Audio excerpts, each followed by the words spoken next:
Hello po mga kababayan, kamusta po kayo? Sana po nasa maayos po kayong kalagayan. Si Kamanong po inyong lingkod ay nagbabalik po muli at samahan niyo pong magkomentuhan dito po sa Tambayang Makabayan. Magumpisa na po tayo. Komentuhan po natin ito pong congressman ng I think 6th District na Maynila. Congressman po na talo na, nanalo pa. Bakit kaya? Nakapagtataka. Talo na, nanalo pa. Pero ngayon po, mga kababayan, ay gigil din pong matanggal o ma-impeach ang Vice President. Dahil sa kanya, ayon po dito kay Abante, kung siya daw po ang tatanungin, ay may hatol na siya. Hinatulan niya na po si BP Sara, mga kababayan. Ano po ang hatol niya? Kay BP Sara na tinatawag din daw po itong pastor. Pastor kaya nino ito, mga kababayan? Kanino kayang pastor si Abante? Ito po, basahin po natin yung kumakalat po sa social media. Ang hatol po ni Abante sa Vice President. Ito po, mga kababayan. Si Abante, si talo na, nanalo pa! Si Representative Abante ng 6th District yata ng Maynila. Ayon po sa kanya, Abante, may hatol na kay BP Sara. Ano po ang sinabi pa? One or two things about the Vice President. Guilty! Guilty na siya eh. Guilty na raw, mga kabayan. Guilty na siya. Guilty na raw po. Ayon po kay Pastor Abante. Abante may hatol na kay BP Sara. Kay BP Inday Sara. Once or two things about the Vice President. Guilty na siya. Guilty na siya! Matindi po, mga kababayan. Ito pong pastor at isa pong talunan.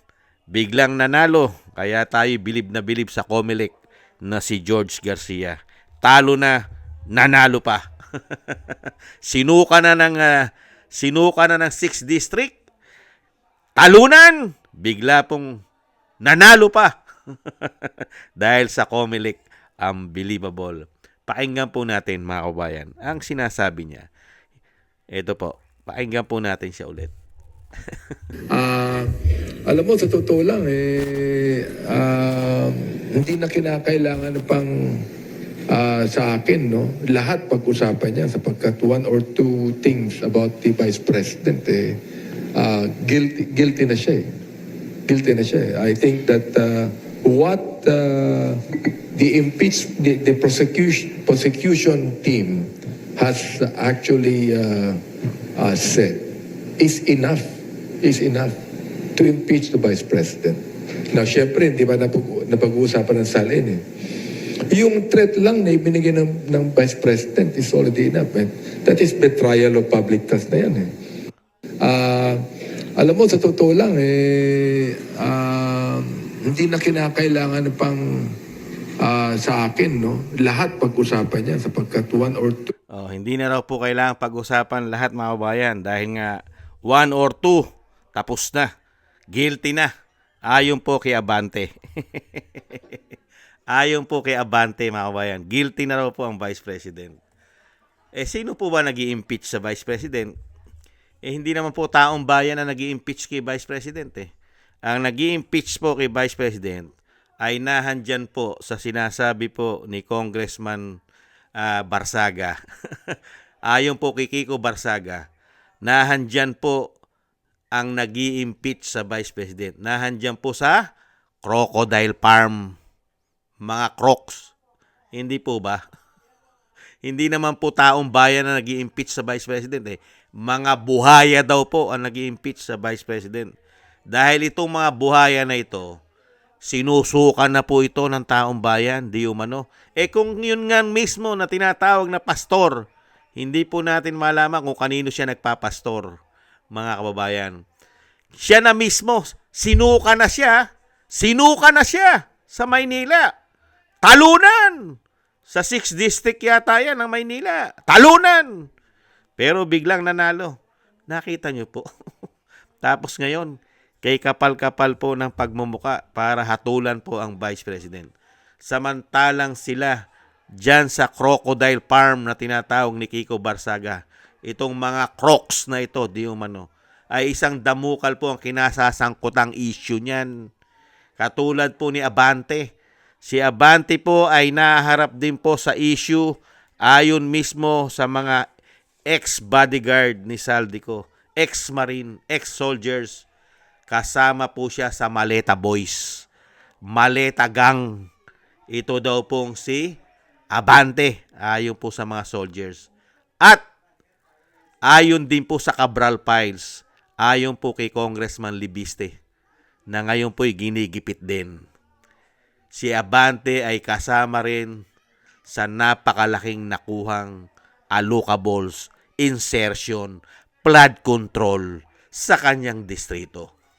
Ikaw ba naman, sa dami ng issue mo, na pagtatakpan lang po ngayon dahil sindikato po ang gobyerno ngayon, kaya napagtatakpan lahat ang issue nila, natatabunan, dinadivert sa ibang issue. Katulad po ngayon, nasa Mindanao ang issue.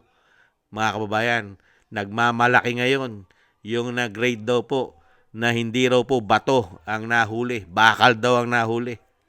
Mga kababayan, ganun po kakakapal ng mga pagmumuka ng mga hayop na yan. Di umano. Ang laganap na korupsyon na trilyon, ayon na mismo yan sa Pangulo na tinatawag na bangag ng kanyang ate. Grabe ang korupsyon, pero ayaw tutukan ang korupsyon para mahuli ang mga mandarambong. Hindi po ba ngayon? Yung kaisa-isang vice president ang magbibigay ng katarungan para po sa ginawa ng mga mandarambong, mga magnanakaw, mga crocs, mga lupin, ay siya pang pilit na pinababagsak dahil lang nagpapabagsak sa vice president at humahatol sa vice president ay sila mismo ang mga kawatan. Hindi po ba? Yan po mga kababayan, si Abante na hinatulan na po mga kababayan. Kung siya raw po ang tatanungin, dalawa lang, tapos na. Si BP Sara, 1 or 2 things, tapos na. Wala nang dapat pag-usapan. Hinusgahan na. Samantalang siya, unang hinusgahan ng kanyang distrito. Olats, mga kababayan. Kaya, diyan ka magtataka, mga kababayan. Lahat ng gustong ma-impeach ang Vice President, lahat sila may issue ng korupsyon. Lahat ng gustong ma-impeach ang Vice President, halos lahat silang lahat may karga-kargang anomalya. Di umano. Ganyan po kahayop ang mga tao na yan. Tao pa bang maituturing ang mga hayop na yan? Mga suga pa at sakim sa kapangyarihan at pera ng taong bayan. Hindi po ba? Maraming salamat po mga kabayan sa mga naagusto po ng Tambayang Makabayan sa YouTube at TikTok, at ganoon din po sa inyo na mga nagko-comment, like, share, and subscribe at patuloy po nagsusubscribe. Shoutout po sa inyo lahat. At shoutout din po sa mga nagbibigay po ng tulong at biyaya. Shoutout po kay Eric Hershio from Canada, kay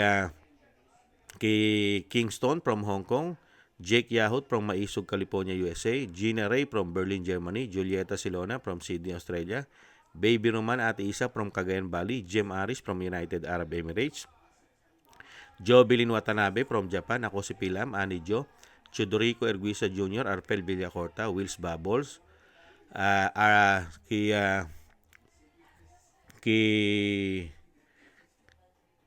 kay Michelle Yamaguchi from Japan, kay Norma Garcia, Mary Natividad Blinden from Netherlands, Gayat Siena, Tatay Nick from Toronto, Canada, Nancy Lumampao, Balance Vision TV, Jesus Valdepena, Rolando Guerrero, Milayi, Felipe Shapno from Texas, USA, Rolando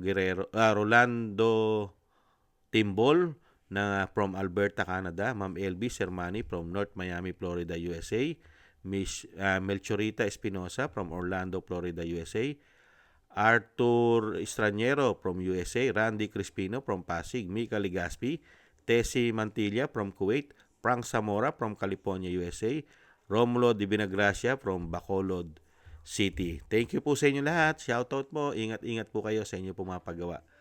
At muli po mga kabayan, Ti- Excuse me po. Taste lang po tayo at samahan po natin ng maraming dasal nang tayo po'y maingatan. God bless po sa inyo lahat. Paalam. Bye-bye.